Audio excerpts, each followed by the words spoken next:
And now we are joined with our friends from the Northern Marianas Humanities Council, the Executive Director, Leo Pangilinan, and the new chair, Dr. Bobby Cruz. Thank you both for joining us. We're speaking with the new board who was appointed with Dr. Bobby Cruz at the helm of that. But first, Leo, I just wanted to start with you. The Humanities Council just recently celebrated 30 years. Looking back, what do you think the impact has been, and what do you hope to continue to do with the council and the NMI? Yeah, thank you, Thomas, for having us. Yeah, it's been 30 years. We were founded in 1991. Many of our founders were associated in some way with the Northern Marianas College. So it was a natural spin-off off of our sole public higher institution at the time. And we've done a lot. I mean, I think in the first year of our incorporation, we were eligible for a significant grant from the National Endowment for the Humanities that we've been able to sustain over the past 30 years. And it's really helped us in terms of growing our organization and really just maturing operationally here in the CNMI. We've awarded over 300 community grants through our community grant program. So we give anywhere between $700 to $20,000 to individuals and groups within the CNMI who have well laid out humanities project plans of their own. We support them financially, and so that's made a huge impact because we've been able to identify grassroots programs and ideas and really help bring them to life for our community and really put it in the hands of our aspiring humanities practitioners in our community to really take a leadership role in promoting awareness of the humanities. But along the way, we've also had many, many council conducted projects. One thing that's a common theme with any of our projects, as well as grants we award, is we look for a scholar to undergird or anchor the project. So in our community, as you know, there are not many scholars in academia who are studying our history or our culture or any other aspect of the humanities. And so what we try to do is we look for those in our community who are recognized with the expertise. And quite often, those are language experts. Those are cultural practitioners. And so we invite them to come in to our programming as well to help steer and help us shape some of the humanities projects that we're unable to bridge between academia and our community. So lots has happened. We put out an annual report to try to promote what we do every year to the community, just as a form of public disclosure, but also to get folks to understand what we do, as well as to understand what the humanities are. As you know, it's a very broad area of study. And just one more question before going over to Dr. Cruz. What is the humanities and how has that definition changed? I also know that the humanities reaches a lot of other aspects of our community. And so, Leo, if you don't mind giving us the humanities definition of humanities and how that has evolved over the years. Sure. You know, we've always latched our definition onto the enabling federal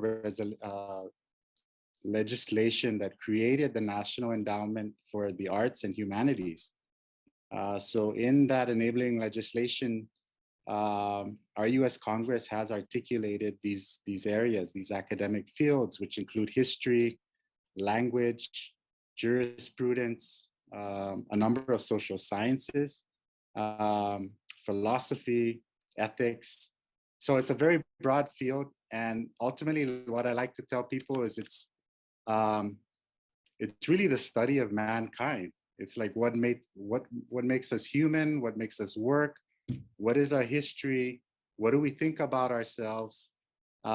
Locally, we've adopted a mission to relate to that national definition of the humanities. And our mission locally, which we look at every 4 to 5 years or so, our mission today is to navigate and examine the human experiences of our indigenous and diverse cultures or peoples in the Commonwealth.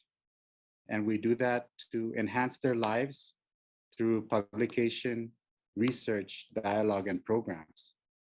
Um, so in a nutshell, what we do, it's really latched on to our vision statement, and that's to navigate the human experiences of the people that live in our community. All right, thanks so much, Leo.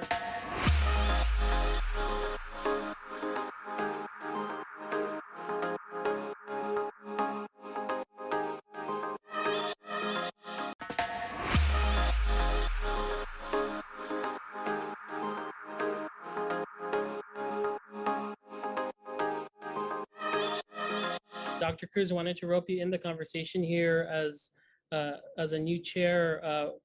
What do you think of when you think about the humanities impact, and what do you hope you and your new board and also relatively young membership have to bring into the council and all of the work it's put in the past 3 decades? Yeah, thank you for the question. And if I can just say, it is such a privilege to be interviewed by you. You are a person of the Marianas, and as one of your former teachers, it gives me great pride to see you excel and succeed at such a high level, and to bring your passion to life, to be a journalist, a professional communicator. I think that your lived experiences and the lessons that we've learned from your story is very much a part of the conversation of the humanities, right? We learn from the experiences of others. It helps to inform and enlighten how we live our lives. And so that's really the work that we are engrossed in. And so the council moves into its 31st year of navigating the human experience. And as the director mentioned, that is the stewardship of this body. We just really want to make sure that we continue the over 3 decades of work bringing voice, visibility, and validation to the indigenous and diverse peoples of the entire Marianas. Really helping to enrich their lives through research, dialogue, programs, and just all around publications that speak to the diverse experiences that shape moral and civic character, that help just to perpetuate improvements of different social norms.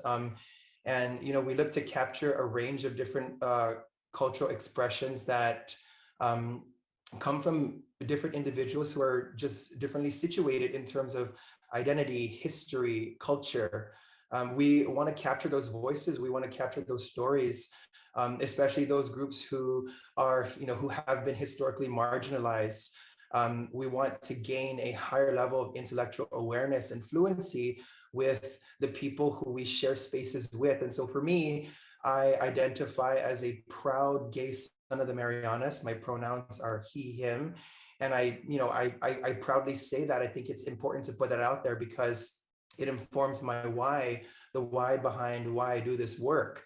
I want people to be able to have access to spaces that they historically haven't had access to. And a part of making that vision come to fruition is to share stories and to, use this platform to hear the diverse experiences of others that help inform how I see the world, help me grapple with my own biases, help open my mind and see that there are different ways of thinking. And so that's really the space that we exist in to give voice and validation. And so I think you asked about, what I hope to do, what my impact will be. That's a little bit of it, but also the world that we live in is so rapidly changing, and it's been nearly 30 years since the introduction of the World Wide Web, and now we are immersed in this age of information technology,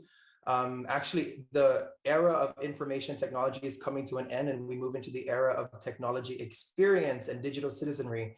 And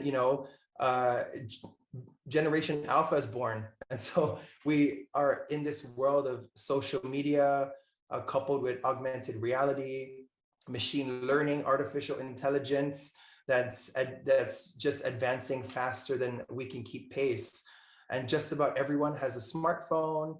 And I think the factoid is that we spend about 4 to 6 hours, adults spend about 4 to 6 hours a day immersed in this digital world. So, while we may not like it, it's part of how the world is, the trend of the world that we live in today. It's the social fabric of how we do business.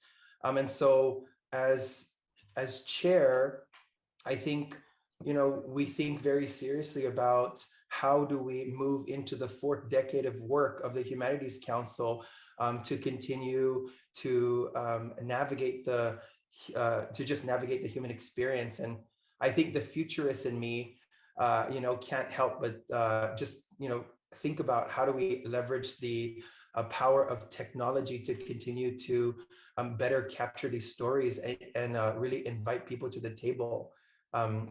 So, we're constantly grappling with, what will our social context be like? Despite being so remotely located, our humble islands are just plugged into this global network, this prevailing global culture that's driven by technology, social media. And in light of all this, how do we ensure that the tenets and values that are so unique to our people, such as familia, respeto, social reciprocity, tensuli, that all of that remains a part of the social fabric. And so how do we participate and adapt to this ever-changing world while also ensuring that our identity as Pacific Islanders remain? How do we think about the future that ensures that our ancestry, our customs, our traditions, our values, how they remain sacrosanct? And so these are not easy questions to answer. And we're going to need the work of the Humanities Council to continue to invite, folks like yourself and just everyone in our entire community to participate. It's not easy to define what the humanities is, right? It seems very abstract. It's not, it's not a skill, but it's really about this guiding philosophy of how we make, how we capture the stories that are unique to humankind. And we have a special responsibility to make sure that we create space for the, for those different identities and cultures that exist within our region. And so, I'm actually learning a phrase today. I'm going to give it a try, and our executive director can correct me if I've mispronounced anything, but the phrase is "Gof importante natababa I hinasota dani corazonta zata ekungok I historian I tautausiha especial para azusiha itiman parehu na hinengi," which means that it's very important that we open up our mind, open up our heart, and really just listen to the story of our people, especially those who might have a different perspective. Thank you so much, Dr. Cruz, for sharing that.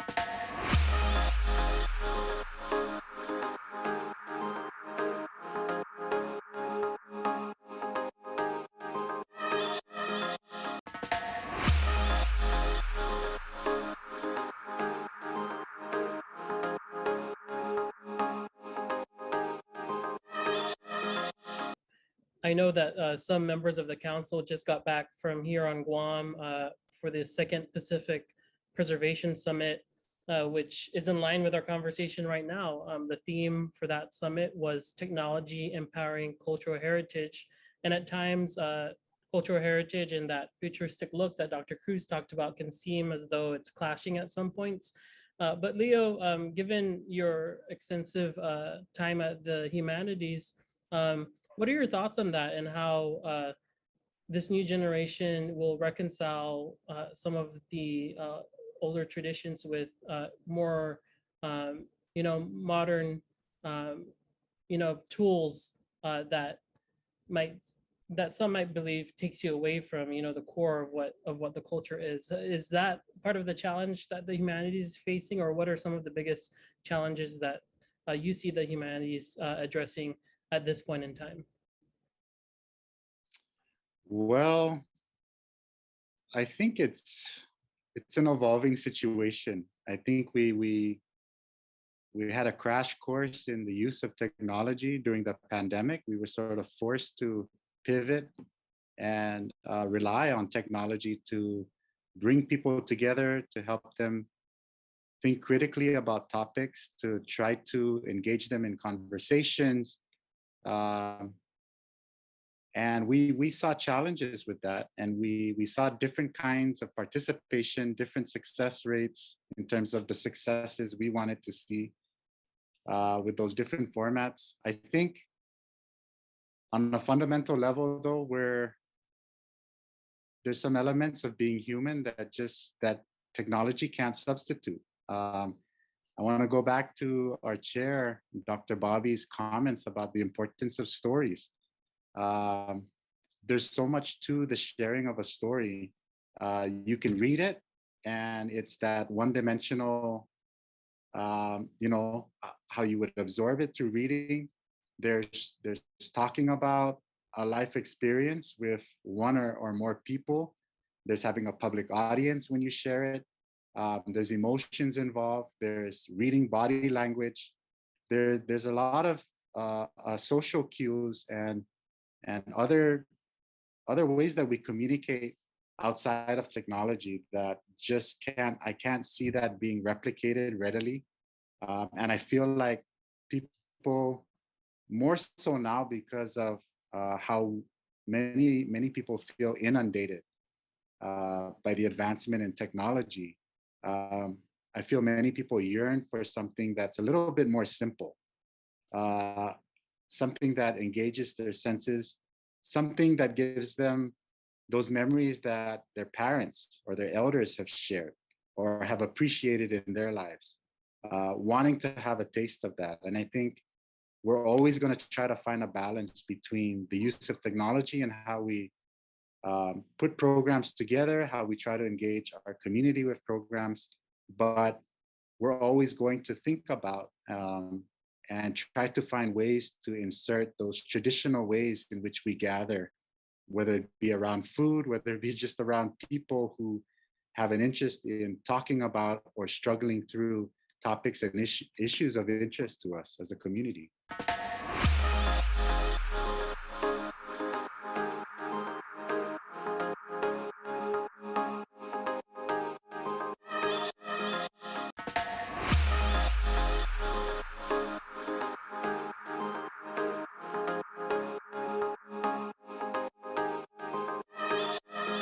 I just wanted to wrap up our conversation here by talking about how the council plans or hopes to recruit those new humanities thinkers, practitioners, scholars as you look towards the next decade.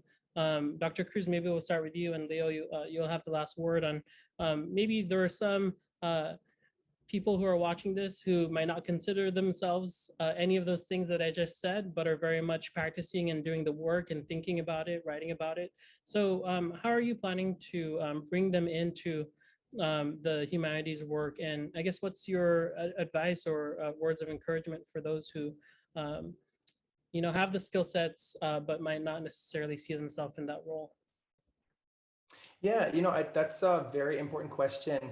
And as an educator, I'm very much aware of the kind of mindset that is, I think, so prevalent here in our island community because we're so remotely situated. We're so small. Sometimes our people feel like they're not good enough, that they don't have the courage to share their voice, to share their stories. And that's perpetuated by the fact that we're not necessarily represented in the media. And so many things contribute to this this sort of smallness mentality.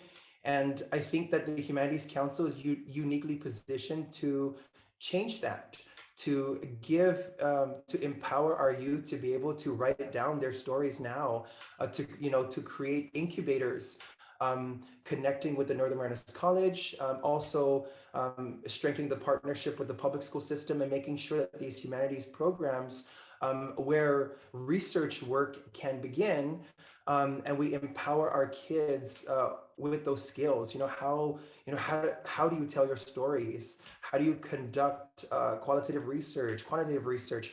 And they can start doing that now. And if we empower them, then they are helping to advance the work of the humanities. We're also, we're getting the kids published sooner, and the more space they can take up in academia, the more products that they can develop that leverage the full power of technology, then we begin to take up and demand more space. And again, if we can hear our stories, we can see our stories. I think that will, push for just greater validation of the very important space that we take up. And so, I think technology is great because it gives our people access to the world, but it also gives the world access to our people, and we have so much to offer. So I think that we're in the works of revamping some of our programs. We're starting with trying to strengthen our partnerships with NMC and also PSS, and we're excited to see how that work will advance, and then also the kind of products that that effort will ultimately produce. And Leo? Dr. Cruz said that very well. I just do want to add that, um, over the years, we've intentionally tried to reach a broader audience and members of our community of all ages. And theoretically, we reach kids as early as 3 years old with our family literacy program, Mother Read, Father Read. And of course, with our elders, more so recently, interestingly enough, connecting them with technology through our Facebook Live interviews, as well as continuing to pull in individuals with knowledge in our community on various humanities topics onto our radio show, Your Humanities Half Hour. We're seeing a lot of interest from young people wanting to hear from our elders, wanting to learn about their wisdom, their experiences, and absorbing that and interpreting that in terms of how that brings meaning to their lives. And so we actively do things, and I think the different technological tools that we have at our disposal today is just launching us into an even greater connection between various ages and groups in our community. All right, thank you so much, Leo and Dr. Cruz. I appreciate your time. Thank you, Thomas. Hey, thank you so much.